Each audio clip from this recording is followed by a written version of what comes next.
and welcome. My name is Hannah and today I am practicing alcohol markers. I have such a fear of anything that's wet, apparently. I'm afraid of watercolor, afraid of markers, but I want to not be afraid of them. So in order to, not be afraid of them, my goal is to practice with them about once a month. So today is alcohol marker day, and in the past I've always gone off of references, but I wanted to see if maybe I would have more fun with alcohol markers if I didn't use references. So this is straight from imagination. I thought that it might be fun to give him like a very big earring. But I decided, I kind of went through like all of what that might mean for his personality, and I decided, no, I don't think this kid needs a very, I don't even know what they're called, a spike? I don't think this kid has a spike for an earring. It's funny because in the end, I think that it would have maybe added some, I don't know, like some texture to his character because, okay, so let me start from the beginning. I started this spread really wanting to draw kind of like monster-y type creatures again because I'm just really in the mood for creatures. So in the beginning, I drew him to be a creature, and that's what he started off being. But then as soon as I gave him eyebrows, I couldn't not see a human child. Also, it was going to be my son's 6th birthday coming up. It's already passed by the time this video is out, so he's 6 years old now. But this started to, I think I was like channeling some of my son for this one, but it doesn't look like him. And I showed it to him at first and he's like, "Is that me?" And then as I finished him, he's like, "Mom, that doesn't look like me." Ultimately, I was trying to just kind of get down like his disposition into this. So he's a kid who is reaching out and kind of being like, "Hey, I know that you're kind of afraid of making friends, but I'm here to help. I'll be your friend." So he's reaching out and being inviting and welcoming to, the fearful folk. That was how it started off being in my head when I was coloring him up, but it quickly kind of changed directions, and I'll tell you about it when we get there.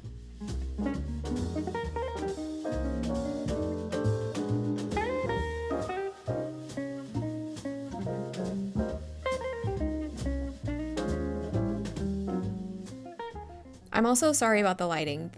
It just keeps changing from warm to cool, and it's because of the clouds. It was really cloudy on this day. But back to this picture. So I was actually really surprised and kind of impressed with myself that it turned out like as cool as it did. And I think the only reason for that is because I've been practicing faces with alcohol markers, so I kind of knew, like, I've been growing, and that's exciting to know. But for the next things that I'm drawing, it's not so simple.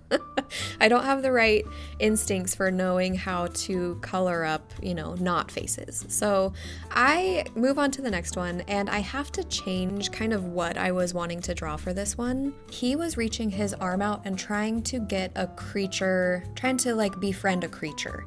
And I was thinking, how cool would it be to have a dinosaur kind of floating in his hand space? And I went through a couple iterations of maybe what this dinosaur would look like, and at first I wasn't in love with it, to be honest, but as I kept tinkering with him, I decided it makes sense for him to maybe have wings, and that kind of explains why he would be floating above the boy's hand. So he turned into a dragon, and as I color him up, I decide that he's probably gonna be like a fire dragon. So that's how I ended up coloring this guy up.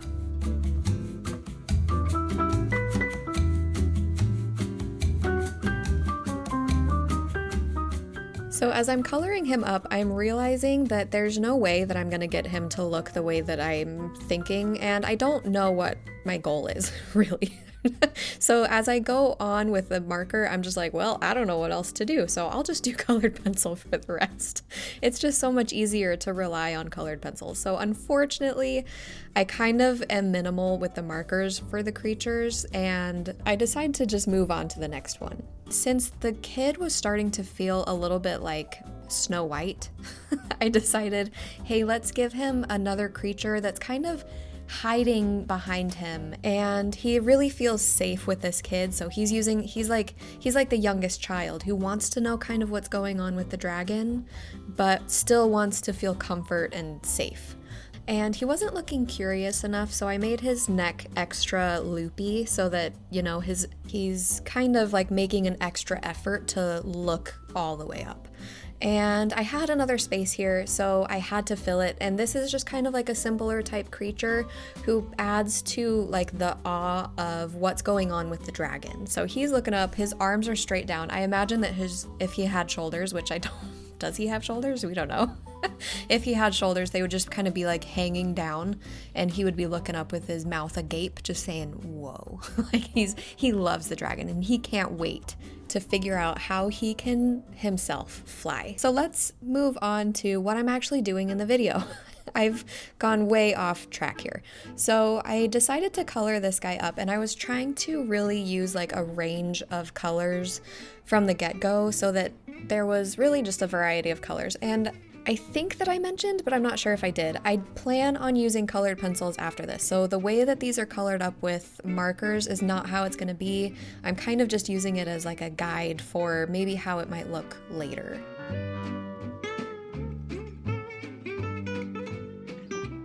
But I decided for this guy, this was kind of gonna be like maybe, oh, by the way, these two colors are very different, but they have pretty much the same name, which is really frustrating because I keep going back and forth between the two, being like, which one did I just use? Anyway, so forgot what I was saying. Let's forget about it. Must not have been that important anyway. But now it's time to color them up with colored pencil, and I'm really excited to show you how all of this is going to turn out. So I decided that this is going to be a fire dragon, right? And so that's how I start coloring him up, but then his knees just felt like they needed to be green. And I also give him a little bit of green on his head too. And his story is a little bit complex. So I'm going to explain it, and I hope that it makes sense. So in this world, there are dragon babies, okay? And all dragon babies are born without any special powers. They're just regular old dinosaurs, for lack of a better word. And they have wings, but they can't use them. And eventually, as they grow, they start to develop an identity with their powers and start to learn kind of what kind of dragon they're going to be. And when they learn what type of dragon they're going to be, that's the day that they learn how to fly. So this dragon, this is their first day learning how to fly, and they decided that they're a fire dragon and not a land dragon. So that's kind of why they maybe still have a little bit of green, but eventually the green will go away. Okay. So I put an index card down over the dragon while I work on this kid so that my hand wouldn't smudge everything up, and I end up taking it off and it's fine. Like none of the colored pencil smudges under my hand. And that's ultimately one really good thing about using these colored pencils. These are Prismacolor Premier colored pencils, and I really, really like them. And they're a little bit different than the Polychromos and Holbein colored pencils that I've used before, in that these are wax-based and not oil-based. So just by like their nature, they're gonna behave a little bit differently. And I'll show you a little bit how I use that to my advantage when I get to that point. But for now, I'm coloring up this face and I am struggling. This face goes through so many iterations and he starts to look a little bit like dreary, to say the least. Something is going on with him, and he's sick or ill or something.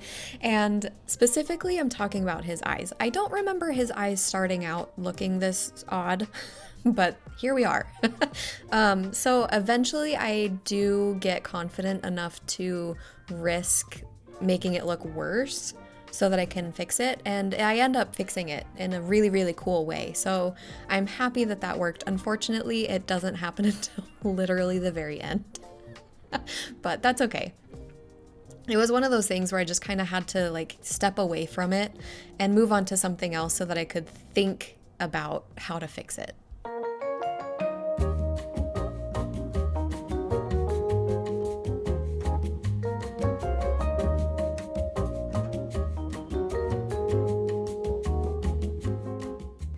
I've mentioned before, but I've been on this kick of trying to find the right sketchbook for me, and so that's kind of why I'm using a different sketchbook in every video.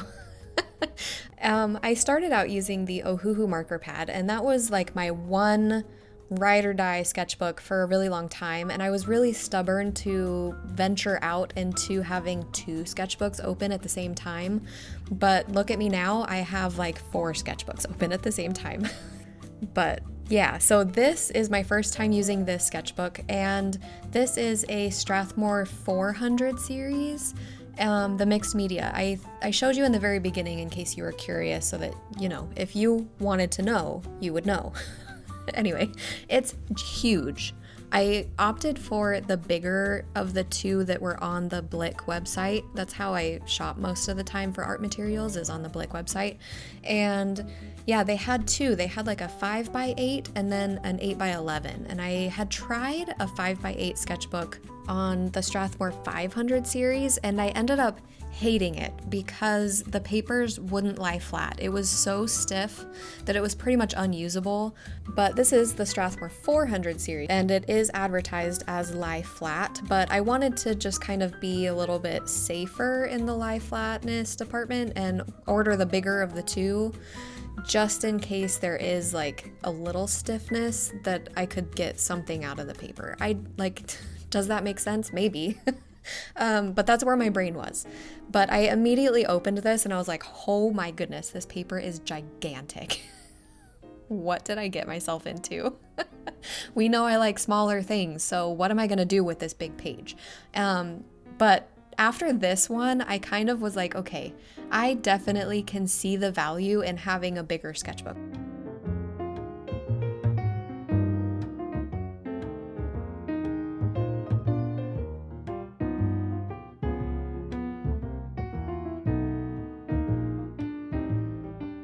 I drew this guy, and initially he was green, but I changed it so that his underbelly was green, and then the outside of his legs and like his back and stuff would be orange. I mean, you can see it.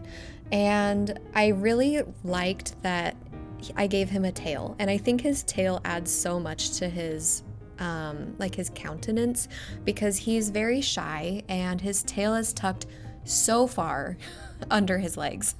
But it's not like curling under, it's curling outwards, so he's still like a little bit curious, but he's cautious.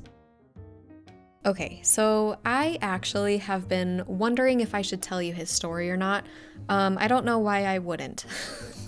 I started talking, so might as well continue. He is a little baby and he doesn't know who his parents are. So he's being raised by this kid, and he looks a lot like a previous creature that I drew. If you're following along my videos at all, you might have already guessed that he is related to the creature in my previous creature video. So the other creature in my other video, and I think that's ultimately why I didn't want to tell you about this, was because I'm referencing something that I'm not showing you, so I'm sorry. I'll show you at the end, side by side, so that you can kind of see what I'm talking about. But his dad ended up getting sick, and then he was taken. And if you want to know more about that story, I mean, there's a whole other video on that, so I'm not going to talk more about that. But that did leave his son an orphan. So his son is being taken care of. By the way, these are the colors that I ended up using for him, the ones that are propped out, and every time that I switch creatures, I just kind of reset the pencils. So that's kind of what I like to do to know what colors I've been using. So yeah, back to this story. So the little orphan is being taken care of, and he has a great life, and his tail is long, and the dad's tail was short. So that kind of adds to the dad's story a little bit, that, you know, he got a docked tail somehow. So yeah, let's move on to this other creature. Now, the other 2 creatures on this spread, the dragon and then the little boy that we just talked about, they were both orphans, so that kind of leads me to believe that this one is an orphan too. But he doesn't have that dark of a story. Like, he just simply is there and he's really excited about life, and he is looking up at the dragon being like, whoa, I want to do that someday. So he's not looking up being like, whoa, you are so cool. He's thinking, I want to be that cool. Like, he wants to know how he can do that too. And I don't think that he ever will. Now, there is an argument that he might be a caterpillar and one day he'll, you know, be in a chrysalis? Is that what it's called? Jeez. Anyway, where he'll grow into like some kind of a winged creature. But for now, he's not, and I need to add in his pupils. His eyes make me laugh so. Something about big bulging eyes. I mean, imagine him looking straight at you. Could you imagine how terrifying that might be? I mean, I'm a little bit nervous, and I'm glad that he's not looking at me and he's looking at the dragon instead. Guys, I had to cut out 20 seconds of me just dying laughing. So I finished that guy, and then I decided to add in shadows. I really like using this light purple color for shadows. Now at this point, I hadn't considered what the background was going to be, or even if I really wanted to do a background, but I decide I need to do a background and practice that skill of, you know, doing backgrounds, getting used to being uncomfortable so that maybe someday in the future I won't be uncomfortable with it. And I start out doing a very, very light pink because I'm so scared. I think, hey, maybe I'll just choose like this very white color. Anyway, I ended up covering it up clearly because you can see what I'm doing, and see, if I had everything kind of planned out ahead of time, I could maybe figure out how to do everything in the right order, but I never do, so it's all about problem solving, and that's kind of what I like to do anyway, so it doesn't bother me. I think that I would prefer to do this anyway. But yeah, I end up going with light pink, and then I slowly start turning the whole thing green, and I'm really glad that I did that because the green is a great color. It's generally just one of my favorite colors. So I ended up coloring it up in vertical motion so that if stripes did show, it could kind of look like a blurry background that might be raining. And then with the same green color, I went in and kind of suggested trees in the background. I guess I'm not that imaginative with a background. I guess they all have to be trees, but hey. I didn't want them. I don't think that they were like in a city. Like these creatures all are orphans. Probably even the boy is an orphan too. So they probably don't have a house, and maybe they live in like a cave somewhere or like a tree house somewhere. Who knows? So I slowly start coloring it up and adding in shadows, and I decide to turn the whole thing green because the pink on the bottom just didn't really make sense for the environment. And I'm still kind of trying to work on how to do a background the way that I want to do a background, because I want there to be like a good amount of like interest in the background without it being too detailed, but I still want it to add to the story. And I think ultimately, if the edges of the spread are darker than like where the focus is with the characters, it'll all kind of work out. I did have a missed opportunity with the shadows here, and had I been thinking, it would have been a cool touch to have the dragon's glow be so bright that it altered the shadows of everything underneath it, but I didn't really consider that, and it's not that big of a deal, just something that could have been cool, I guess. So now that the whole spread is done, I decided to go back to the eyes and try to fix them, and I only had the confidence to do this because I didn't care if they ended up getting ruined because the whole spread was done anyway, if that makes sense. So I wasn't really sure exactly what needed to be changed. Like I couldn't see what was wrong, I just knew that it was wrong. So I kind of tinkered around a little bit and tried some different things that it could have been, and then I decided ultimately that the eyes needed to be bigger. Like the iris of the eye needed to be shown a little bit more. So using the white colored pencil, I was able to open up the eyes just a little bit more. And as I did that, it got rid of the pupil, and it turned out really cool. Like the boy ends up kind of having like some superpowers, or maybe Like there's something going on with him, and unfortunately it's a little too late in the story to give him like a full story, but there's definitely something with his, like his eyes gives away some kind of superpower. So I add in white, get rid of the pupil, and then add a touch of orange because he's looking at the glowing orange dragon. And this is how the whole spread turns out, and I think it's so cool. I love how the tail is going out. I think that's really cool. Ultimately, I think maybe I should have like moved everything over to the right just a touch. But I'll show you right now who his dad is. This is his daddy. And looking at it all kind of side by side, this little baby is going to turn into this giant creature. So it really gives you perspective of like, okay, the boy is this tall and the baby is going to turn into something that tall. Like, okay, these creatures are gigantic. And I love that. I think it's really cool. So thank you so much for coming along, and I hope you enjoyed it, and I will see you in the next one. Toodaloo!